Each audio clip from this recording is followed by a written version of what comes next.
Ever wondered if you can use a backpack as your personal item on flights? Well, you're in the right place.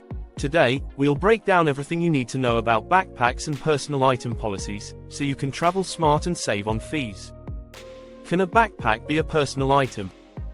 First off, yes, a backpack can definitely be a personal item. As long as it fits under the seat in front of you, you're good to go. Just make sure it's not oversized or overweight. Those backpacks often get counted as carry-ons. Choosing the right backpack size. If you're flying with basic economy on airlines like Frontier or United, maximizing your personal item is key. Most airlines define their personal item size around 8 inches by 14 inches by 18 inches. A 40-liter backpack can often exceed these dimensions. Personal item fees and policies. Now, here's the good news. Most airlines allow a personal item free of charge.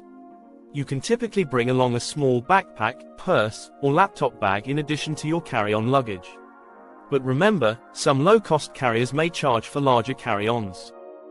Let's look at some airline size limits.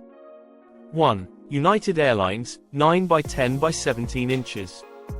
2. Frontier and Spirit, 18 by 14 by 8 inches. 3. Delta, around 12 by 12 by 7 inches. Make sure to measure your backpack before heading to the airport. Customer service insights.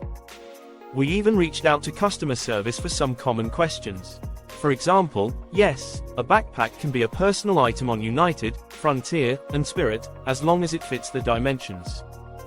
To wrap it up, yes, a backpack can be a personal item as long as it fits within airline size limits. Just remember to keep it light and easy to stow under the seat. Happy travels, and don't forget to subscribe for more travel tips. Thanks for watching. If you found this video helpful, hit that like button and share it with your fellow travelers.